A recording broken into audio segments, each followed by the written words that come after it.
Students, आज chapter number 1 में हमने फ्री रेडिकल के टॉपिक के बारे में डिस्कस करना है। तो फ्री रेडिकल के टॉपिक की सबसे पहले हम डेफिनेशन देखते हैं। फ्री रेडिकल की डेफिनेशन है एटम और group of atoms possessing odd और अनपेयर्ड, दोनों बात हम कह सकते हैं, ऑड भी कह सकते हैं और अनपेयर्ड भी कह सकते हैं, नंबर ऑफ इलेक्ट्रॉन्स। अच्छा, तो इसकी डेफिनेशन में हमें क्या बता रहा है कि कोई भी एटम और ग्रुप ऑफ एटम जिनके पास अनपेयर्ड इलेक्ट्रॉन हो वो फ्री रेडिकल करेगा। सिंपली कि किसी भी एटम या फिर ग्रुप ऑफ एटम जिनके पास अनपेयर्ड इलेक्ट्रॉन है वो फ्री रेडिकल करेगा। इसको रिप्रेजेंट हम किस तरह करते हैं, represented by dot over the molecule. अब फ्री रेडिकल को रिप्रेजेंट करने के लिए डॉट लगाया जाता है और यही डॉट बताता है कि ये फ्री रेडिकल है। फॉर एग्जांपल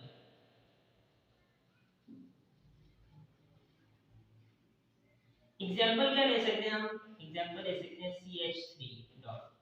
अब ये डॉट बता रहा है कि ये फ्री रेडिकल है। नेक्स्ट एग्जांपल हम ले सकते हैं हाइड्रोजन, ये डॉट बता रहा है कि ये फ्री रेडिकल है। हम ले सकते हैं एग्जांपल क्लोरीन की और क्लोरीन पे डॉट बता रहा है कि ये फ्री रेडिकल। अब डेफिनेशन यहाँ पे एग्जांपल से क्लियर हो जाती है कि एटम और ग्रुप ऑफ एटम, ये एटम है और ये ग्रुप ऑफ एटम है, जिनके पास अनपेयर्ड इलेक्ट्रॉन हो वो फ्री रेडिकल कहलाएगा। इसे हम रिप्रेजेंट करेंगे डॉट से। किसी भी एटम या ग्रुप ऑफ एटम पे डॉट लगाओ तो वो फ्री रेडिकल कहलाएगा। तो हम इसको जरा थोड़ा सा और डिटेल में पढ़ते हैं। बात करते हैं हम इस मिथाइल की। सबसे पहले हम कार्बन को देखें। कार्बन के आउटरमोस्ट शेल में कितने इलेक्ट्रॉन हैं? कार्बन के आउटरमोस्ट शेल में 4 इलेक्ट्रॉन्स हैं। इसमें कार्बन की वैलेंसी कितनी हुई? 4। अब कोई भी ऐसा एटम जिसके आउटरमोस्ट शेल में 8 इलेक्ट्रॉन हो तो वो स्टेबल होता है, और हर दुनिया में आने वाली चीज स्टेबिलिटी की तरफ मूव करने चाहती है। बच्चा जब छोटा होता है तो बच्चा आहिस्ता आहिस्ता क्या करता है, अपने आप को चलाना शुरू करता है। चलता है, उठता है, फिर गिरता है, फिर उठता है, फिर गिरता है, और एक टाइम आता है कि वो भी स्टेबल हो जाता है। तो हर कोई चीज, इवन कि हम भी कहीं ना कहीं अपने आप को स्टेबल करने की तरफ जाते हैं। वो शक्लें और वो स्टाइल चेंज होता है, पर हर बंदा अपने आप को किसी ना किसी लिहाज से स्टेबल करने की कोशिश करता है। तो यहाँ पे जो एटम्स हैं इनका बिहेवियर भी ऐसा है कि वो भी अपने आप को स्टेबल करना चाहते हैं, वो भी अपनी लाइफ अच्छे से गुजारना चाहते हैं। तो कार्बन के आउटरमोस्ट शेल में 4 इलेक्ट्रॉन है, इसमें कार्बन की वैलेंसी 4 है। तो एटम्स का बिहेवियर ये होता है कि अगर आउटरमोस्ट शेल में 8 इलेक्ट्रॉन्स हैं तो वो स्टेबल होता है। तो फिर कार्बन का भी यही दिल चाहेगा कि वो स्टेबल हो। अब उसको स्टेबल होने के लिए 4 और मजीद इलेक्ट्रॉन्स की जरूरत है, यानी अभी 4 इलेक्ट्रॉन्स हैं, डेफिशिएंसी कितनी है? 4 की, यानी 8 होने के लिए 4 और इलेक्ट्रॉन्स चाहिए। अब ये 4 इलेक्ट्रॉन जैसे ही कार्बन को मिल जाएंगे तो कार्बन स्टेबल हो जाएगा। अब मसला ये आता है कि या तो फिर कोई ऐसा एटम मिल जाए जो कि 4 के 4 इलेक्ट्रॉन कार्बन को आके दे दे, पर कोई ऐसा मिल ही नहीं रहा। तो अब ऐसा तो नहीं है कि कार्बन कहेगा मैं सारी जिंदगी स्टेबल ही ना हूं, तो कार्बन भी कोई बिहेवियर शो करेगा। वो ऐसे बंदों को तलाश करेगा जो कि उसको क्या करे, उसकी जरूरत पूरा करे। अब वो ऐसा एटम कौन सा है? वो ऐसा एटम है हाइड्रोजन। उसकी वजह क्या है? हाइड्रोजन क्या करेगा, अपना एक इलेक्ट्रॉन शेयर करेगा, ठीक है, कार्बन के साथ। अब जैसे ही हाइड्रोजन अपना एक इलेक्ट्रॉन शेयर करेगा तो शेयर करने से क्या होता है कि कोवेलेंट बॉन्ड बनता है। यानी हाइड्रोजन क्या करेगा, कार्बन के साथ कोवलेंट बॉन्डिंग बनाएगा। कोवलेंट बॉन्डिंग कहते हैं म्यूचुअल शेयरिंग ऑफ इलेक्ट्रॉन, कि आपस में इलेक्ट्रॉन शेयर करके एक दूसरे को स्टेबल कर सकते हैं। तो यहाँ पर जो हाइड्रोजन है उसको अपना जो स्टेबल होने के लिए डुप्लेट की जरूरत होती है, यानी 2 इलेक्ट्रॉन्स की जरूरत होती है। तो जब हाइड्रोजन कार्बन के साथ इलेक्ट्रॉन शेयर करेगा तो शेयरिंग की वजह से हाइड्रोजन का भी डुप्लेट पूरा हो जाएगा, हाइड्रोजन की स्टेबिलिटी की तरफ जा रहा है। और जब हाइड्रोजन कार्बन के साथ इलेक्ट्रॉन शेयर करेंगे तो कार्बन का भी डुप्लेट पूरा हो जाएगा। ये दो इलेक्ट्रॉन हर हाइड्रोजन के पूरे हो गए, हाइड्रोजन का डुप्लेट पूरा हो गया। ये दो और ये दो, यानी 8 इलेक्ट्रॉन कार्बन के पूरे हो गए और ये मीथेन एक CH4 एक स्टेबल मॉलिक्यूल बन गया। ये मीथेन गैस है जो हम घरों में कुछ चूल्हा जलाने के लिए इस्तेमाल करते हैं। अब ये स्टेबिलिटी की एग्जांपल मैंने आपको दे दी कि कार्बन का भी ऑक्टेट पूरा हो गया और हाइड्रोजन का भी डुप्लेट पूरा हो गया, ये एक स्टेबल मॉलिक्यूल बन गया।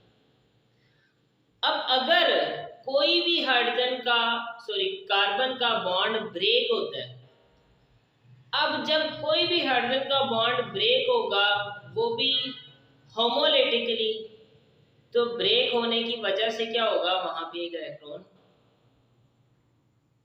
फ्री स्टेट में हो जाए।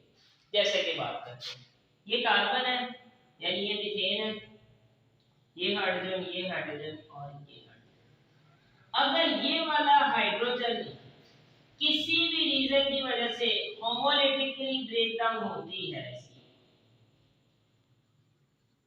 होमो का मतलब सेम और लेटिक का मतलब ब्रेकडाउन, होमोलेटिकली ब्रेकेज होती है कार्बन के कोवलेंट कंपाउंड जो हाइड्रोजन के साथ उसने क्रिएट किया हुआ है कोवलेंट बॉन्डिंग, तो क्या होगा कि होमोलेटिक का मतलब क्या हुआ कि ये जो कार्बन का इलेक्ट्रॉन है ये कार्बन के पास ही रहेगा, ये हाइड्रोजन का इलेक्ट्रॉन अपने पास साथ लेके चले जाएगा।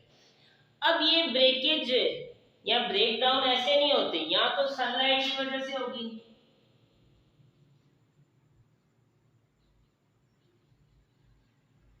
या फिर एक्सरेज, या फिर कोई और अदर रीजन बनेगी। ये खुद ब खुद ब्रेक डाउन नहीं होती। एक स्टेबल मॉलिक्यूल क्यों ब्रेक होगा, ये ब्रेक तब होगा या सनलाइट की वजह से होगा या एक्सरेज या कोई और अदर सोर्स जब इसके ऊपर फॉल करेगा। तो इसमें अगर होमोलेटिकल ब्रेकेज हो गई है तो कार्बन का इलेक्ट्रॉन कार्बन के पास वापस चले जाएगा, हाइड्रोजन का इलेक्ट्रॉन हाइड्रोजन के पास वापस चले जाएगा। अब स्ट्रक्चर कुछ ऐसा रहेगा, ये कार्बन का बॉन्ड, ये कार्बन का बॉन्ड, ये कार्बन का बॉन्ड, ये तो ब्रेक नहीं हुए थे, पर यहाँ वाला जो बॉन्ड है ये ब्रेक हो गया। अब ये इलेक्ट्रॉन फ्री स्टेट में आ गया। अब जब ये इलेक्ट्रॉन फ्री स्टेट में आ जाएगा तो ये इलेक्ट्रॉन अनपेयर हालत में है, ये किस पेयर हालत में है, इसने बॉन्डिंग क्रिएट नहीं की हुई किसी के साथ। अब इस अनपेयर इलेक्ट्रॉन को हम क्या कहेंगे, फ्री रेडिकल। बात समझ में आई कि इस अनपेयर इलेक्ट्रॉन को, जैसे कि मैं CH3 लिखता हूं, ये अनपेयर है, इसको डॉट की सूरत में शो कर देता हूं, तो ये क्या कहलाएगा, फ्री रेडिकल। तो किसी भी एटम या फिर ग्रुप ऑफ एटम के ऊपर अनपेयर ऑफ इलेक्ट्रॉन मौजूद है तो उसे हम डॉट से शो कर देंगे और वो क्या कहलाएगा हमारे पास, फ्री रेडिकल। बात समझ में आई, ये कहलाएगा हमारे पास फ्री रेडिकल। जैसे ही इस फ्री रेडिकल को कोई भी ऐसा मिला जो कि इसके साथ बॉन्डिंग क्रिएट कर सकता है तो फिर ये क्या करेगा, दोबारा बॉन्डिंग क्रिएट करेगा। तो free radical are very reactive, खाली रिएक्टिव नहीं, हम इसके बारे में लिखेंगे वेरी रिएक्टिव। उसकी वजह क्या है कि ये अनपेयर इलेक्ट्रॉन है। अब ये अनपेयर इलेक्ट्रॉन ऑब्वियसली क्या करेगा, किसी न किसी के साथ बॉन्डिंग बनाने की कोशिश करेगा। वो कोशिश इसलिए करेगा कि उसने दोबारा स्टेबल होना है। अब जब ये दोबारा स्टेबल होगा तो इसके सर्वाइवल चांसेस बढ़ जाते हैं। तो जैसे ही कोई मिला इसको तो क्या करेगा, ये दोबारा से बॉन्डिंग क्रिएट होकर दोबारा से मीथेन मॉलिक्यूल में चेंज हो जाएगा। अब याद रहे मॉलिक्यूल हमेशा कोवलेंट बॉन्डिंग की वजह से ही बनता है, ये बात क्लियर कर लें कि मॉलिक्यूल हमेशा कोवलेंट बॉन्डिंग की वजह से बनता है। और जब कोवलेंट बॉन्डिंग होती है तो ही हमारे पास वहां पे क्या होती है कि किसी भी सोर्स की वजह से, सनलाइट की वजह से या किसी भी वजह से जो मॉलिक्यूल्स के दरमियान में बॉन्डिंग है कि कोई भी एक बॉन्ड ब्रेक हुआ होमोलेटिकली, ब्रेक होने के बाद क्या हुआ कि कार्बन के पास उसका इलेक्ट्रॉन हो गया और हाइड्रोजन के पास उसका इलेक्ट्रॉन, वो ब्रेक हो गए, तब जाके फ्री रेडिकल बनेगा। और फ्री रेडिकल एक वेरी रिएक्टिव स्पीशीज है, ठीक है, ये अनस्टेबल होते हैं। अनस्टेबल आपको पता ही लग रहा है कि इसके आउटमोस्ट शेल में अनपेयर इलेक्ट्रॉन, अनस्टेबल। तो अनस्टेबल चीज स्टेबल की तरफ मूव करेगी, तो जैसे इसे कोई मिलेगा ये क्या करेगा, अपनी बॉन्डिंग क्रिएट करेगा और बॉन्डिंग क्रिएट करके ये स्टेबल हो जाएगा। तो ये तो थी मीथेन की एग्जांपल। मैं आपको कोई और एग्जांपल से भी समझाता हूं।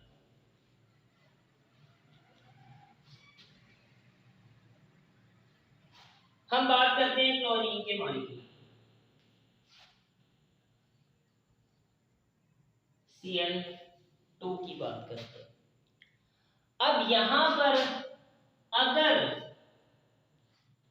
क्लोरीन और क्लोरीन के बॉन्ड में ब्रेक की जाती तो फ्री रेडिकल जनरेट होगा। अब ये भी बात मैं थोड़ा सा और डिटेल में समझा दूं कि क्लोरीन के आउटमोस्ट शेल में कितने इलेक्ट्रॉन है, 7 इलेक्ट्रॉन। ये बॉन्डिंग बनी कैसे वो मैं आपको डिटेल में बताता हूं कि क्लोरीन के आउटमोस्ट शेल में 7 इलेक्ट्रॉन, वो कैसे हमें पता लगेगा, हम सिंपली इसका एटॉमिक नंबर लेंगे, क्लोरीन का एटॉमिक नंबर लेके हम इसकी इलेक्ट्रॉनिक कॉन्फ़िगरेशन कर लेंगे, 1s2 2s2 2p6 3s2 3p5। अब इसका आउटमोस्ट शेल कौन सा बना है, ये 3 वाला, मैंने वैसे में आपको डिटेल में बता दिया था। अब ये जो 2 और 5 है ये आउटमोस्ट शेल के इलेक्ट्रॉन है, तो कितने हो गए, 2 और 5 7। तो क्लोरीन के आउटमोस्ट शेल में 7 इलेक्ट्रॉन, क्लोरीन के आउटमोस्ट शेल में कितने इलेक्ट्रॉन हुए, 7 इलेक्ट्रॉन, 2 ये 2 ये 2 ये और 1 ये। इसी तरह इस क्लोरीन के आउटमोस्ट शेल में भी सेम 7 इलेक्ट्रॉन्स होंगे। अब इन दोनों को अपना ऑक्टेट पूरा करने के लिए सिर्फ एक इलेक्ट्रॉन की जरूरत है, यानी कि इस 8 को पूरा करने के लिए सिर्फ 1 इलेक्ट्रॉन की जरूरत है। जैसे ही क्लोरीन को एक इलेक्ट्रॉन मिलेगा, क्लोरीन क्या करेगा, स्टेबल हो जाएगा। अब अगर कोई क्लोरीन को एक इलेक्ट्रॉन डोनेट नहीं कर रहा तो बाज़ दफा क्या होता है कि क्लोरीन और क्लोरीन आपस में बॉन्डिंग क्रिएट कर लेंगे। जब वो आपस में बॉन्डिंग क्रिएट कर लेंगी, इसे हम क्या, कौन सी बॉन्डिंग कहेंगे, non polar covalent bonding. Covalent bonding हमेशा म्यूचुअल शेयरिंग ऑफ इलेक्ट्रॉन की वजह से होती है। अब जैसे ही इन्होंने आपस में बॉन्ड क्रिएट कर लिया तो ये क्लोरीन भी स्टेबल हो गया, ये भी क्लोरीन स्टेबल हो गया और क्लोरीन का मॉलिक्यूल। अब ये तो स्टेबल है, बट अगर किसी भी वजह से क्लोरीन के मॉलिक्यूल में जो बॉन्डिंग है वो ब्रेक हो जाती है, और वो ब्रेक भी क्या हो, होमोलेटिकली। अब जब ब्रेक होगी तो ये क्लोरीन का इलेक्ट्रॉन इसी क्लोरीन के पास रहेगा और इसका इलेक्ट्रॉन इसी के पास रहेगा। अब जब ये मॉलिक्यूल ब्रेक हुआ तो फिर से क्लोरीन के आउटरमोस्ट शेल में अनपेयर इलेक्ट्रॉन रह गए, यानी क्लोरीन के पास अनपेयर इलेक्ट्रॉन। अब जब अनपेयर इलेक्ट्रॉन होगा तो क्या होगा कि ये डॉट शो करेगा। अब इसे हम क्या कहते हैं, क्लोरीन रेडिकल, ठीक है। अब जैसे ही इसको कोई भी बॉन्डिंग बनाने वाला मिलेगा, ये जल्दी से बॉन्डिंग बनाएगा और फिर दोबारा से मॉलिक्यूल में चेंज हो जाएगा। इसी तरह हम हाइड्रोजन की बात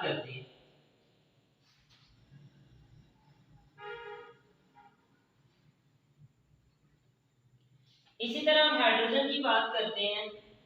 हाइड्रोजन को डुप्लेट पूरा करने के लिए 2 इलेक्ट्रॉन की जरूरत है।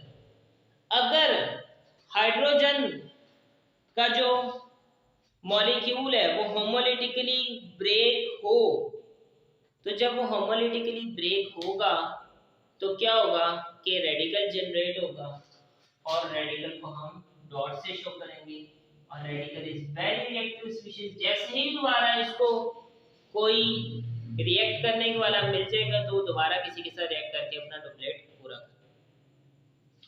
तो इनकी कुछ इक्वेशंस थी जो कि मैं आपके साथ शेयर करता हूं। जैसा कि मीथेन था हमारे पास, मीथेन अगर सनलाइट की वजह से होमोलिटिकली ब्रेकडाउन होते हैं तो ये हाइड्रोजन क्या हुआ, इसमें से रिमूव हो गया और ये हमारे पास क्या बन गया, एक मिथाइल रेडिकल बन गया।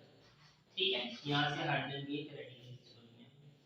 क्लोरीन की बात करें तो क्लोरीन के मॉलिक्यूल में अगर ब्रेक डाउन होती है, होमोलिटिकली ब्रेक डाउन होती है तो क्लोरीन के रेडिकल जनरेट हो जाते हैं, उसको हम डॉट से शो कर देते हैं। जैसे ही रेडिकल जनरेट होता है तो क्या होता है कि रेडिकल दोबारा किसी की तरफ जाता है और रिएक्ट करने की कोशिश करता है क्योंकि उसने दोबारा स्टेबल होना है।